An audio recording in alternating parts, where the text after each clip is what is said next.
She did not rise when he came to where she lay, but his heart bounded with joy, for he had never in his life beheld such a beautiful woman. She wore a thin, soft white dress which clung to her lithe figure. Her beautiful arms and hands were bare, and she dabbled with them in the water and played with the fish. Her great blue eyes were sparkling with mirth and were so beautiful that no one noticed the wicked look hid in them, and on her neck lay the marvelous many-colored necklace, which was itself a wonder to behold. "You have my best greetings, Prince Florestan," she said, "and you, too, would be my suitor. Have you thought well of what you would do, since so many princes who have seen me have fled forever rather than marry me?" And as she spoke, she raised her white hand from the water and held it out to the prince, who stooped and kissed it, and scarcely knew how to answer her for bewilderment at her great loveliness. Gervaise followed his master at a short distance, but he was ill at ease and trembled for fear of what should come. "Come, bid your friend leave us," said Fiorimonde, looking at Gervaise, "and sit beside me, and tell me of your home, and why you wish to marry me, and all pleasant things." Florestan begged that Gervaise would leave them for a little, and he walked slowly away in a very mournful mood. He went on down the walks, not heeding where he was going, till he met Yolande, who stood beneath a tree laden with rosy apples, picking the fruit and throwing it into a basket at her feet. He would have passed her in silence, but she stopped him and said, "Have you come with the new prince? Do you love your master?" "Aye, better than anyone else on the earth," answered Gervaise. "Why do you ask?" "And where is he now?" said Yolande, not heeding Gervaise's question. "He sits by the fountain with the beautiful princess," said Gervaise. "Then I hope you have said goodbye to him well, for be assured you shall never see him again," said Yolande, nodding her head. "Why not? And who are you to talk like this?" asked Gervaise. "My name is Yolande," answered she, "and I am Princess Fiorimonde's maid. Do you not know that Prince Florestan is the 11th lover who has come to marry her? And one by one they have disappeared, and only I know where they are gone." "And where are they gone?" cried Gervaise. "And why do you not tell the world, and prevent good men being lost like this?" "Because I fear my mistress," said Yolande, speaking low and drawing near to him.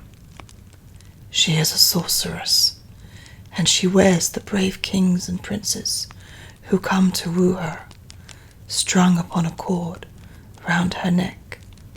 Each one forms the bead of a necklace, which she wears both day and night. I have watched that necklace growing. First it was only an empty gold thread. Then came King Piero, and when he disappeared, the first bead appeared upon it. Then came Hildebrand, and 2 beads were on the string instead of 1.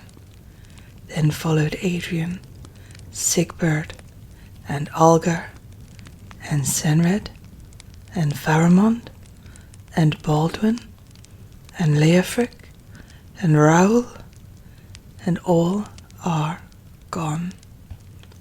And 10 beads hang upon the string, and tonight there will be 11, and the 11th will be your Prince Florestan." "If this be so," cried Gervaise, "I will never rest till I have plunged my sword into Fiorimonde's heart." But Yolande shook her head. "She is a sorceress," she said, "and it might be hard to kill her. Besides, that might not break the spell and bring the princes to life. I wish I could show you the necklace, and you might count the beads and see if I do not speak truth. But it is always about her neck, both night and day, so it is impossible."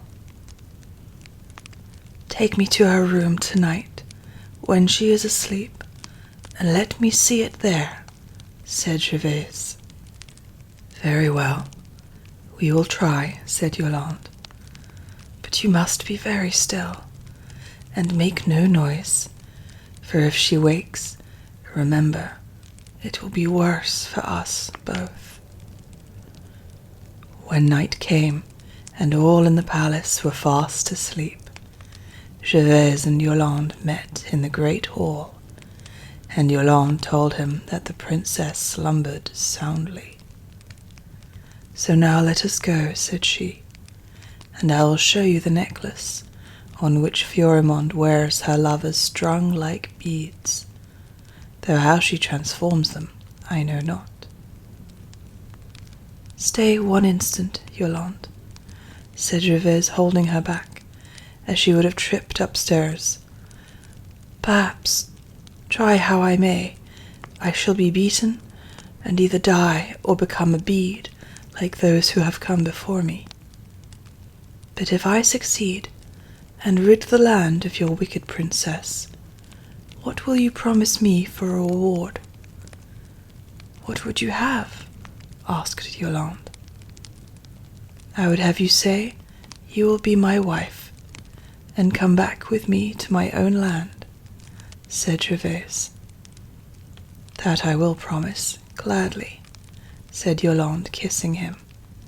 "But we must not speak or think of this till we have cut the cord from Fiorimonde's neck, and all her lovers are set free." So they went softly up to the princess's room, Yolande holding a small lantern, which gave only a dim light. There, in her grand bed, lay Princess Fiorimonde. They could just see her by the lantern's light, and she looked so beautiful that Gervaise began to think Yolande spoke falsely when she said she was so wicked. Her face was calm and sweet as a baby's. Her face was calm and sweet as a baby's. Her hair fell in ruddy waves on the pillow. Her rosy lips smiled, and little dimples showed in her cheeks. Her white soft hands were folded amidst the scented lace and linen of which the bed was made. Gervaise almost forgot to look at the glittering beads hung round her throat in wondering at her loveliness. But Yolande pulled him by the arm. "Do not look at her," she whispered softly, "since her beauty has cost dear already.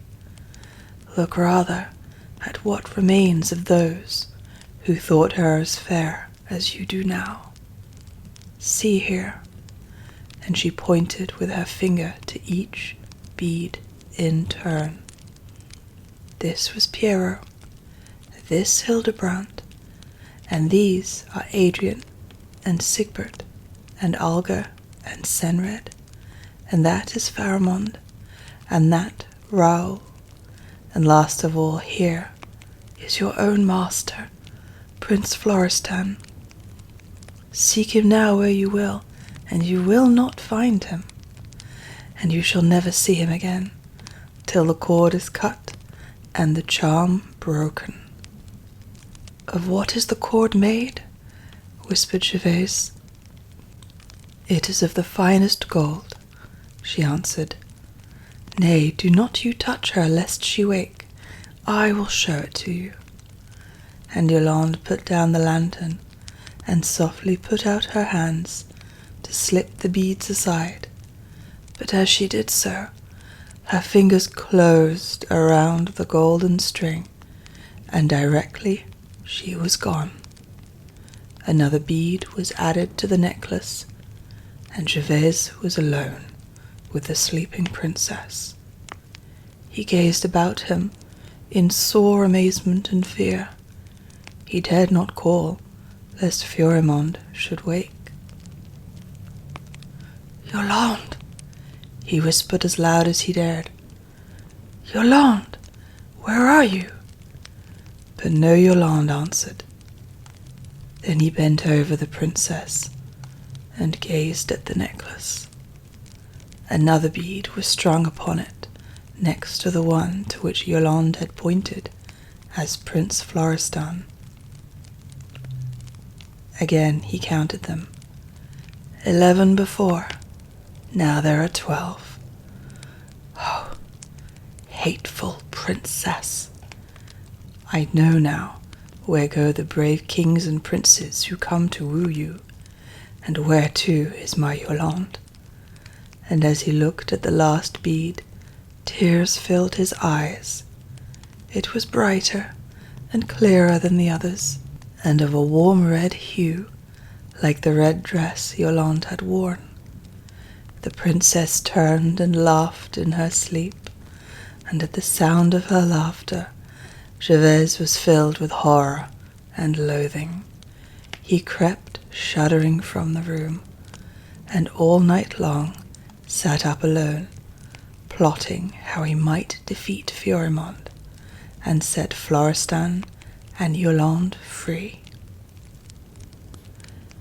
Next morning, when Fiorimonde dressed, she looked at her necklace and counted its beads, but she was much perplexed, for a new bead was added to the string. "Who can have come and grasped my chain, unknown to me?" she said to herself, and she sat and pondered for a long time. At last she broke into weird laughter. "At any rate, whoever it was is fitly punished," quoth she. "My brave necklace, you can take care of yourself, and if any one tries to steal you, they will get their reward and add to my glory. In truth, I may sleep in peace and fear nothing." The day passed away, and no one missed Yolande.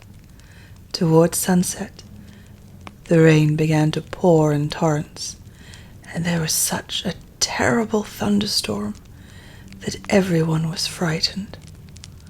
The thunder roared, the lightning gleamed flash after flash. Every moment it grew fiercer and fiercer. The sky was so dark that, save for the lightning's light, nothing could be seen. But Princess Fiorimonde loved the thunder and lightning. She sat in a room high up in one of the towers, clad in a black velvet dress, and she watched the lightning from the window, and laughed at each peal of thunder.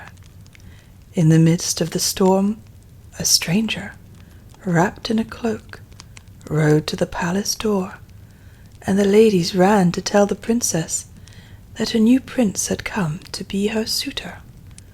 "And he will not tell his name," said they, "but says he hears that all are bidden to ask for the hand of Princess Fiorimonde, and he too would try his good fortune." "Let him come at once," cried the princess. "Be he prince or knave, what care I? If princes all fly from me, it may be better to marry a peasant." So they led the newcomer up to the room where Fiorimonde sat. He was wrapped in a thick cloak, but he flung it aside as he came in, and showed how rich was his silken clothing underneath, and so well was he disguised that Fiorimonde never saw that it was Gervais, but looked at him and thought she had never seen him before. "You are most welcome, stranger prince, who has come through such lightning and thunder to find me," said she. "Is it true, then, that you wish to be my suitor? What have you heard of me?" "It is quite true, princess," said Gervais, "and I have heard that you are the most beautiful woman in the world." "And is that true also?" asked the princess. "Look at me now and see." Gervais looked at her, and in his heart he said, "It is quite true, O wicked princess. There never was woman as beautiful as you, and never before did I hate a woman as I hate you now." But aloud he said, "No, princess, that is not true. You are very beautiful, but I have seen a woman who is fairer than you, for all that your skin looks ivory against your velvet dress, and your hair is like gold." "A woman who is fairer than I?" cried Fiorimonde, and her breast began to heave, and her eyes to sparkle with rage, for never before had she heard such a thing. Said, "Who are you who dares come and tell me of women more beautiful than I am?" "I am a suitor who asks to be your husband, princess," answered Gervais. "But still, I say I have seen a woman who was fairer than you." "Who is she? Where is she?" cried Fiorimonde, who could scarcely contain her anger. "Bring her here at once, that I may see if you speak the truth." "What will you give me to bring her to you?" said Gervais. "Give me that necklace you wear on your neck, and then I will summon her in an instant." But Fiorimonde shook her head. "You have asked," said she, "for the only thing from which I cannot part." And then she bade her maids bring her jewel casket, and she drew out diamonds and rubies and pearls, and offered them all or any to Gervais. The lightning shone on them and made them shine and flash, but he shook his head. "No, none of these will do," quoth he. "You can see her for the necklace, but for nothing else."